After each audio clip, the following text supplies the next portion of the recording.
সোনাম ওয়াংচুক সেই মানুষটা আজকে 21 দিন ধরে অনশন করছে। এই পর্যায়ে দেশ যাবে কেন? তার মতো একজন ব্যক্তিত্বকে এইরকম ভাবে লড়াই করতে হবে কেন? আজকে 5টা বছর হতে চলল, তাদের দাবির একটা দাবিও মানা হয়নি কেন? যে মানুষগুলো এতগুলো বছর ধরে ভারতের সূচনা লগ্ন থেকে ভারতের সঙ্গ দিয়ে গেছে, কাঁধে কাঁধ মিলিয়ে, হাতে হাত মিলিয়ে, পায়ে পা মিলিয়ে ভারতের সঙ্গে চলেছে, ভারতে বড় হওয়ার স্বপ্ন দেখেছে, ভারত মায়ের সেবা করার স্বপ্ন দেখেছে, সেই মানুষগুলোর প্রতি এত অনীহা কিসের? এই প্রশ্নটা আমি কেন্দ্র সরকারকে করতে চাই। নমস্কার, বিবর্তন অ্যান্ড ফ্রেন্ডস মোটিভেশনের নতুন আর একটা ভিডিওতে আপনাদের সকলকে স্বাগত। আপনি ভাবুন তো, একটা মানুষ কতটা ইন্সপিরেশনাল হলে মানে তার কর্মকাণ্ড নিয়ে একটা সিনেমা বানানো যায় এবং তার জীবনের উপরে তৈরি হওয়া একটা সিনেমা ব্লকবাস্টার্স হিট সিনেমা রূপে প্রমাণিত হয়, যার চিন্তাভাবনাগুলোই একটু অন্য রকমের। এমন একটা যে একটা স্কুল প্রতিষ্ঠা করেছে, সেই স্কুলে একমাত্র ফেল করা ছাত্রছাত্রীরাই ভর্তি হতে পারে। অনেক রকমের আবিষ্কার তার আছে, মাথা ঘুরিয়ে দেওয়ার মতো আবিষ্কার। যে অঞ্চলের মানুষগুলো দেশের জন্য এত বড় স্যাক্রিফাইস করেছে, যে অঞ্চলের মানুষগুলো, লাদাখের মানুষগুলো চীনের থেকে বড় বড় লোভনীয় অফার থাকা সত্ত্বেও তারা চীনের সাপোর্ট করতে রাজি হয়নি, ভারতবর্ষের সঙ্গেই তারা থেকে গেছে।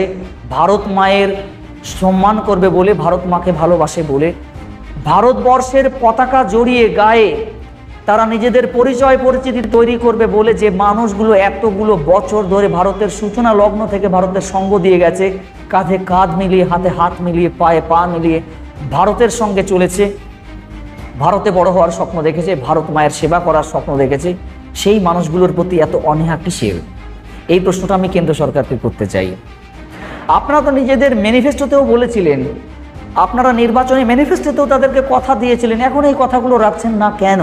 এত বড় একজন ইন্সপিরেশনাল ব্যক্তি হওয়া সত্ত্বেও, যে দেশের জন্য এত কিছু আবিষ্কার করেছে, সেনাবাহিনীকে কত সুন্দর সুন্দর আবিষ্কার করে উপহার দিয়েছে, তাদের সুন্দরভাবে বিপর্যস্ত জায়গাতেও তারা যাতে শান্তিতে বিশ্রাম নিতে পারে, আমাদের সেনাবাহিনীর জন্য কত আবিষ্কার করেছে, সেই মানুষটা যখন আন্দোলন করছে, সেই মানুষটা যখন 21 দিন অনশন করছে, তাহলে নিশ্চয়ই সেই মানুষটার দাবির মধ্যে লজিক থাকবে।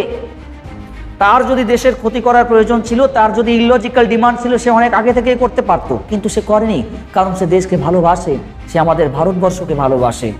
তিনি কিন্তু অন্যরকমভাবে বিভিন্ন রকমের অশান্তি তৈরি করতে পারেন লাদাখে, তিনি করছেন না, কারণ তিনি দেশকে ভালোবাসেন। এটাই প্রমাণ করে তার দেশ প্রেম কতখানি। হ্যাঁ, এটা ঠিক, তিনি বড় বড় জায়গায় বক্তব্য রাখেন না, বড় বড় জায়গায় রাজনৈতিকভাবে বক্তব্য রাখেন না, কিন্তু রাজনীতি না করেও দেশের সেবা করা যায়, দেশকে ভালোবাসা যায়। তার একটা জল জ্যান্ত তরতাজা উদাহরণ হচ্ছে আমাদের ভারতবর্ষের অন্যতম সেরা পরিবেশবিদ, অন্যতম পরিবেশ বিজ্ঞানী সোনাম ওয়াংচুক। আজকে তাকে অনশন করতে হচ্ছে। এর চাইতে লজ্জার কি হতে পারে? যে মানুষটাকে নিয়ে ভারতবর্ষের হাজার হাজার তরুণ যুবক স্বপ্ন দেখেছিল, যার জীবনী থেকেই তৈরি হওয়া সিনেমা 3 ইডিয়টস। আমরা প্রত্যেকে দেখেছি সেই সিনেমাটা, আমাদের অনেক স্কুলে সেই সময় 3 ইডিয়টস দেখানো হয়েছে। তার জীবনীকে কেন্দ্র করে তৈরি হওয়া সেই সিনেমা, যেখানে আমির খান অভিনয় করেছেন। তিনি অ্যাকচুয়ালি তার আসল জীবনের চরিত্রের নাম সোনাম ওয়াংচুক। সেই মানুষটা আজকে 21 দিন ধরে অনশন করছে। কেন? এই পর্যায়ে দেশ যাবে কেন? তার মতো একজন ব্যক্তিত্বকে এইরকমভাবে লড়াই করতে হবে কেন? সে তো অনৈতিক কোনো ডিমান্ড তিনি করছেন না, অগণতান্ত্রিক ডিমান্ড তিনি করছেন না। আপনারা নিজেদের নির্বাচনী ম্যানিফেস্টোতে যে প্রতিজ্ঞাগুলো সেই জায়গার মানুষকে করেছিলেন, তারাই সেই দাবিটাই করছে। আজকে 5টা বছর হতে চলল, তাদের দাবির একটা দাবিও মানা হয়নি কেন? তারা প্রত্যেকে জানে তাদের এতটা সেন্সিটিভ জায়গা, তাদের জলবায়ু এতটা সেন্সিটিভ, তা সত্ত্বেও সেখানে কর্পোরেটদের বসানোর জন্য নানান রকমভাবে চেষ্টা চালানো হচ্ছে কেন? এত সমস্যা কিসের? একের পর এক স্টেট জুড়ে, পূর্ব থেকে পশ্চিম, উত্তর থেকে দক্ষিণ, সমস্ত জায়গায় এই সময় বিভিন্ন রকমভাবে অশান্তি ক্রিয়েট হচ্ছে। এর দায়টা কার? কেন হচ্ছে?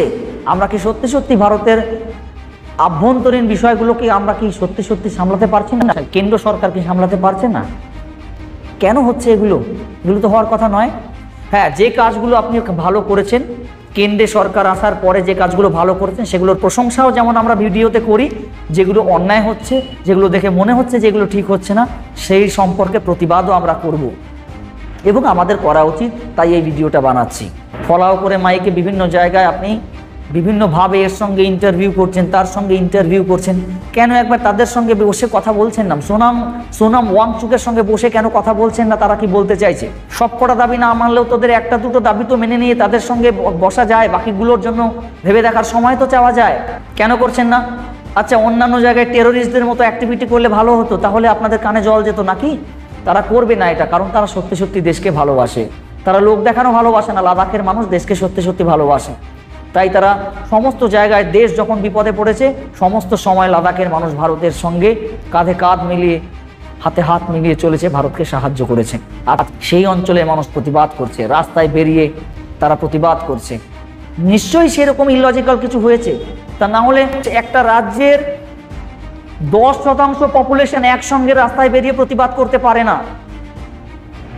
একজন দুইজন মানে ভুল হতে পারে, 100 জন ভুল হতে পারে, হাজার হাজার লক্ষ লক্ষ মানুষের চিন্তা ভাবনা ভুল হতে পারে না। আর যদি তাই হয়, আপনিও মেজরিটি নিয়ে আপনি ক্ষমতায় এসেছিলেন, তারাও কিন্তু ভুল করেছিল, এটা মনে রাখবেন। লাদাখ অত্যন্ত সৌন্দর্যময়, বৈচিত্র্যময় আমাদের একটা অঞ্চল আমাদের দেশের। এই জায়গাটাকে এইভাবে ধ্বংস হতে দেবেন না। এই অঞ্চলটাকে এত কর্পোরেটের হাতে তুলে দেবেন না, তারা একেবারে শেষ করে ছাড়বে। আপনারা কি এটা চান আবার আসামের মতো একটা পরিস্থিতি তৈরি হোক? আপনারা কি চান উত্তরাখণ্ডের মতো একটা বিপর্যয় নেমে আসুক? বিবেচনা করে দেখুন। সোনাম ওয়াংচুক যেভাবে প্রতিবাদ করছেন শান্তিপূর্ণভাবে, তার প্রতিবাদকে আমরা কুর্নিশ জানাই। আমরা ভারতবর্ষের দেশবাসী, আমরা তার পাশে আছি, আমরা প্রতিবাদ জানাবো। এবং তারপরেও যদি তার কথা না শোনা হয়, আমরা ধিক্কার জানাই এরকম কেন্দ্রের সরকারকে, আমরা ধিক্কার জানাই এইরকম রাজনৈতিক মানসিকতার সরকারকে, আমরা ধিক্কার জানাই এইরকম একজন এইরকম চিন্তা ভাবনার একজন প্রধানমন্ত্রীকে। লাদাখের এই সেন্সিটিভ ইস্যু নিয়ে, সোনাম ওয়াংচুকের এই কর্মকাণ্ড, এই প্রোটেস্ট নিয়ে আপনাদের মনে কি ধারণা? আপনারা কি ভাবছেন? আপনারা কি বলতে চাইছেন? আপনাদেরকে মতামত কমেন্ট সেকশনে অবশ্যই বলুন। আর প্রচুর পরিমাণে শেয়ার করুন ভিডিওটা, যাতে সমস্ত জায়গায় ভিডিওটা ছড়িয়ে যায়, মানুষ জানুক। একটা অনুরোধ রইল, আমরা প্রায় 1000 সাবস্ক্রাইবার কমপ্লিট করতে চলেছি, আর 90 জন মতো বাকি আছে। আপনাদের কাছে অনুরোধ, আপনারা সুন্দরভাবে আমাকে যেভাবে সাপোর্ট করেছেন এতদিন, এই ভিডিওগুলোতেও সুন্দরভাবে সাপোর্ট করুন। ভালো লাগলে ভিডিওটা শেয়ার করতে ভুলবেন না, আর প্রচণ্ড পরিমাণে লাইক করুন, কমেন্ট করুন, সাবস্ক্রাইব করে বেল আইকন অন করে রাখুন, যাতে সমস্ত ভিডিওর নোটিফিকেশন আপনাদের কাছে পৌঁছে যায়। চলুন, দেখা হচ্ছে পরবর্তী ভিডিওতে আর একটা গুরুত্বপূর্ণ টপিক নিয়ে। ততক্ষণ সকলে ভালো থাকুন, সুস্থ থাকুন। জয় হিন্দ, বন্দে মাতরম, আর জয় লাদাখ, লাদাখের পাশে দাঁড়ান। ধন্যবাদ।